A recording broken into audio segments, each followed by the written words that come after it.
మొన్న బుక్ ఫేర్లోనే గద్దరన్న యాదిలోనే కార్యక్రమంలోనే నాకు ఎవరు చెప్పకుండానే నేను ఎప్పటి నుంచో చూస్తున్నాను. ఒక అనౌన్స్మెంట్ చెప్పాలి రేవంత్ రెడ్డి గారు ప్రకటించిన తర్వాత. I'm waiting.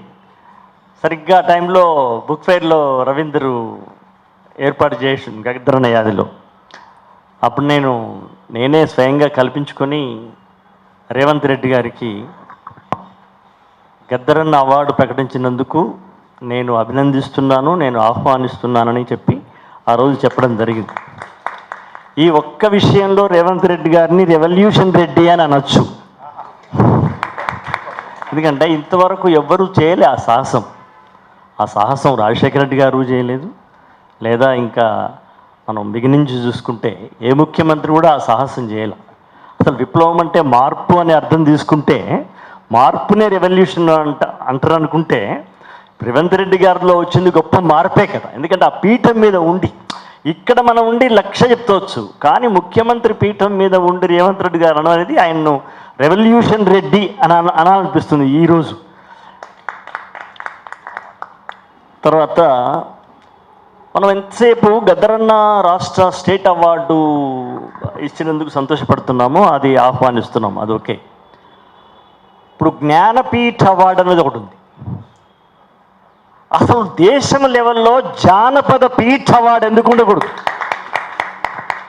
జ్ఞానపీఠ అవార్డు వచ్చిందంటే మొత్తం దేశంలో ఒక సంచలనం అవుతుంది. అప్పుడు నారాయణ రెడ్డి గారికి వచ్చింది, తర్వాత రావుల్ భరద్వాజ గారికి వచ్చింది, ఎక్కడెక్కడో అనేక భాషలు ఉన్న వాళ్ళకి జ్ఞానపీఠ అవార్డు. ఆయన ఎవరు అనుకున్నాం? జ్ఞానపీఠ అవార్డు. ఆ స్థాయిలో అవసరం అనుకుంటే ఇక్కడున్న ముఖ్యమంత్రి గారి చేత కానీ ఇంకా పలువురు నాయకులు, పలు పార్టీల నాయకులు, పలు ప్రజా సంఘాల నాయకులందరం కలిసి ఢిల్లీ లెవెల్లో జ్ఞానపీఠ అవార్డ్, ఒక గ్రామీ అవార్డ్, ఒక నోబుల్ అవార్డ్ లాగా ప్రకటించి అది ప్రతి దేశంలో ఉన్న కళాకారుని కూడా ఇస్తామని చెప్పి అంతర్జాతీయ వేదిక, అంతర్జాతీయ జానపద కళా అవార్డు లాగా చేస్తే అప్పుడు ఎవరి కోసం తెలుసుకుంటారు గద్దరన్న ఎవరన్న సంగతి? They have to do. వాళ్ళు ఇప్పుడు మనం రష్యాలో వియత్నాంలో ఉన్న ఒకరికి ఇచ్చాము, ఒక జ్ఞానపీఠ పీఠ అవార్డు ఇచ్చినాము. బట్ తెలుసుకుంటాడు ఎవరైనా నాకు ఎట్లా ప్రకటించింది వీళ్ళు.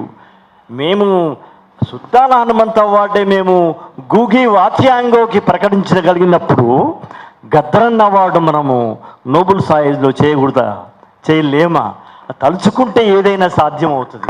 ఏం కదలండి, ఏమిటి అక్కడ మోదీ ఉంటే ఏమి, ఎవరుంటే ఏమి, మనమందరం తీసుకెళ్ళి ఒక రాష్ట్రపతితో మాట్లాడదాం. ఇక్కడ ఉన్నటువంటి ఒక పెద్ద కదలిక తీసుకొచ్చి ఆయన అసలు గద్దరన్న ఏకవచనం కాదు, ఆయన పెద్ద బహువచనం. ఆయన ఇది ఒక వ్యక్తి కాదు. కాబట్టి ఆయన ఒక సింగిల్ కాదు, ఆయన ఏకవచనం కాదు, బహువచనం, బహుళ వచనం, బహుజన వచనం, భారత వచనం గద్దరన్న. ఇప్పుడు ఇంకోటి, నేను సినిమా కవిగానే నేను వచ్చాను. మా మెగాస్టార్ చిరంజీవి గారు అన్నారు గద్దరన్న అవార్డు ప్రకటించడం మాకు సంతోషం అన్నారు.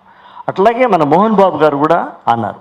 అంటే నాకు తెలిసి సినిమా ఇండస్ట్రీ లోపల ఇప్పుడున్న వాళ్ళల్లో పెద్దవాళ్ళు వాళ్ళే కదన్న, సీనియర్ మోస్ట్. దాసరి గారు లేరు ఇప్పుడు, వాళ్ళిద్దరూ చాలా పెద్దవాళ్ళు, వాళ్ళు సీనియర్స్. వాళ్ళు అన్నారు, మిగతా వాళ్ళు మౌనంగా ఉన్నారా, మౌన లీనమైనారా, లేకపోతే ఇంకా ఏ లీనమైనారా అన్నది మనకెందుకు. దాదాపు సినిమా ఇండస్ట్రీలో ఆ ఇద్దరు మాట్లాడినారంటే పెద్ద పూర్తి భాగస్వామ్యం మనకు వచ్చినట్టుగానే భావిస్తున్నాను నేనైతే. కాబట్టి నేను ఒక 20 ఏళ్ళ కిందనే జాతీయ అవార్డు తీసుకున్నాను. నేను కూడా కోరుకుంటున్నాను జాతీయ అవార్డు. గద్దరన్న జాతీయ పురస్కారం కావాలి.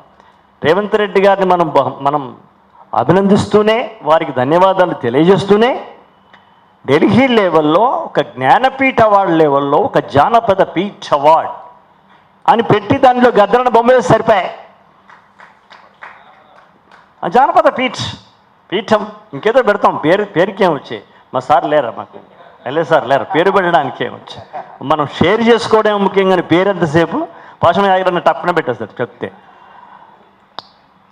అలాగే గద్దర్ అన్న ఆడిటోరియంస్ అనేవి అది రేవంత్ రెడ్డి గారితోనే మాట్లాడవచ్చు. ప్రతి జిల్లాలో మనకు 33 జిల్లాలు ఎంతో ఉన్నాయి. ప్రతి జిల్లాలో ఒక అద్భుతమైనటువంటి గద్దరన్న ఆడిటోరియంస్ కడితే ఆ ఆడిటోరియంలోకి వెళ్ళే ప్రతి విద్యార్థి, ప్రతి ఉద్యోగి గద్దరన్న అని ఆయన పెద్ద ఆయన ఉన్నాడు, ఈ జిల్లాలో ఆయన పేరు మీద ఒక ఆడిటోరియం ఉంది, మేము ఇక్కడ ప్రదర్శిస్తున్నాం అని అది గుండెలో ఒక మండపంలా తయారవుతుంది. అది కావాలనేది కూడా నేను కోరుకుంటున్నాను. ఆయన ఒసే రామలమ్మ సినిమాలో దాసరి గారి వేషమే గద్దరన్న వేయాలి. కానీ అప్పుడు గద్దరన్నకు ఒరే రిక్షాలో పాట రాసినందుకే అప్పటికే తన మీద కొన్ని ఇబ్బందులు, అంటే అక్కడ పార్టీ నుంచి ఇబ్బందులు వచ్చినాయి.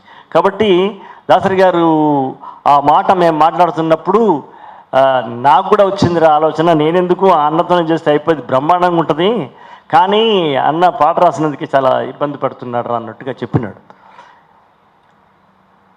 పోతే గద్దరన్న సకల కళలు అని శంకరాన్ని చెప్పినట్టు ఆయన రైటర్. అంటే సినిమాలో ఉండే వాటికి చెప్తున్నాను నేను. సినిమాల్లో ఏముంటుంది, రైటర్ ఉంటాడు, డైరెక్టర్ ఉంటాడు, మ్యూజిక్ డైరెక్టరు, కోరియోగ్రాఫర్, నాట్య డైరెక్టరు, వీళ్ళందరూ ఉంటారు కదా, సింగర్ ఉంటారు కదా. నేను చెప్తా వరుసగా.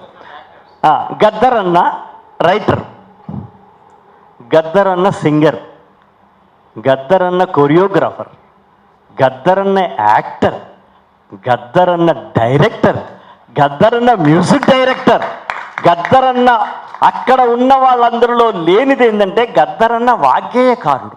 పాడగలడు, ఆడగలడు, రాయగలడు, ట్యూన్ కట్టగలడు. వాగ్గేయకారుడు అంటే మూడే: తాను రాసిన పాటకు తాను ట్యూన్ చేసి తానే పాడితే వాళ్ళని వాగ్గేయకారులు అంటారు. మూడో దానికి ఇంకొకటి యాడ్ చేసింది నా ఆట, దానికి కొత్త పేరు పెట్టుకోవాల్సిన అవసరం ఉంది, వాగ్గేయకారుని మించేది. కాబట్టి అది ఉంది ఆయన దగ్గర. ఆయన ప్రయోక్త, ఆయన ప్రయోగకర్త. ఆయన ఇంద్రవెల్లి అనే దాని మీద ఎంత స్క్రిప్ట్ చేశాడు ఆయన, స్క్రిప్ట్ ఎలా రాశాడు ఆయన. ఇన్ని సినిమాలో ఉన్న ఇన్ని కళలు ఒకే వ్యక్తిలో ఉన్నటువంటి గద్దరన్న అవార్డు తీసుకోవడానికి ఎవ్వరికి నొప్పి ఏమీ లేదు. ఉంటే ఉన్ని అదే ఏమి కాదు, నొప్పిన్న వాళ్ళు తీసుకొని పోతే గద్దరన్న ఇంట్లో అడుగుపెట్టగానే నొప్పి పోద్ది, ఆ సమస్య లేదు. అయినా మన రేవంత్ రెడ్డి గారు ప్రకటిస్తూ గొప్ప మాట అన్నాడు, నేను ప్రకటిస్తున్నా, నా మాట శాసనం అన్నాడు. అది సూపర్. అది అందుకే నేను రెవల్యూషన్ రెడ్డి అన్నాను. నేను ఇప్పుడు మేము మంత్రిమండలిలో చర్చించాలి, మేము అసెంబ్లీలో దాన్ని ఏమంటారు క్యాబినెట్లో చర్చించాలి, మేము శాసనసభ లోపల మేము దీన్ని తీర్మానం పెట్టాలి, ప్రతిపక్ష, అనుకూల పక్ష, అధికార పక్ష, వ్యతిరేక పక్ష అన్ని వాళ్ళ అనుమతి తీసుకున్నాక మేము ఒక ఆలోచన చేస్తామని అనలే. జనరల్గా అంటుంటారు, మేము మామూలుగా అంటే ఆ క్యాబినెట్లో మేము ఒక నిర్ణయం తీసుకుంటాం అంటుంటారు. గొప్ప విషయం ఏంటంటే ఆయన ఏ ఆవేశంలో అన్నాడో, ఏ భావోద్వేగంలో అన్నాడో, లేదా తాను పుట్టినప్పటి నుంచి ఇప్పటిదాకా గద్దరన్న పాట జోల పాటలా, జ్వాల పాటలా అతన్ని వెంబడిస్తున్నందుకు అన్నాడు. కానీ నేను ప్రకటిస్తున్నాను, ఇది నా శాసనం అన్నాడు. జనరల్గా ముఖ్యమంత్రి అలా శాసనం అని అనరు. అన్నాడు అంటే అలా అన్నారు అంటేనే అది గద్దరన్న తన వెన్నుపూసలో ఉన్నటువంటి పెన్ను. అది ఆ పెన్ను పూసతోడు వచ్చిన మాట అది. ఇది నా శాసనం. నేను స్వయంగా టీవీలో చూశాను, మీరందరూ చూసిందో లేదో. కాబట్టి నేను ఎవరు ఈ సమావేశం పెట్టకముందుకే నేను తమ్ముని సభలో నేను చెప్పినాను, గద్దరన్న అవార్డు నేను ఆహ్వానిస్తున్నాను, అభినందిస్తున్నానని. కానీ నేను ఇంకా ఈ స్థాయిని పెంచాలనుకుంటున్నాను. ఇది సంతోషిద్దాం. దీంతో ఆగిపోకుండా మనం ఢిల్లీ రేంజ్లో లేదా ఇక్కడ గద్దరన్న అవార్డు జాతీయ స్థాయిలో పెడతామంటే కాదనేది ఏముంది. అవార్డు అంటే ప్రపంచ స్థాయిలో ఇవ్వాలంటే ₹1 కోటి ఇవ్వాలి. ₹1 కోటి యొక్క ఒక అవార్డు రెడీ చేసుకోవాలి. చేద్దాం. ఏముంది అసలు ఒక అడుగేస్తే మనం చిత్తశుద్ధితోటి బయలుదేరితే 10,000 చేతులు మనల్ని టార్గెట్ దగ్గరికి తీసుకుపోయేటందుకు 10,000 చేతులు రెడీ ఉంటాయట. అది నిజం అనుకుంటే గద్దరన్న అవార్డు జ్ఞానపీఠ అవార్డులాగా పెట్టాలనుకుంటే 10,000 చేతులు కాదు, 10 కోట్ల చేతులు మనల్ని వెనక నుంచి నడుతాయి. కాబట్టి మనము ఊహలో దరిద్రం ఎందుకు, థింక్ బిగ్. ఇంతే, స్టేట్ ఎందుకు, ఊహనే కదా.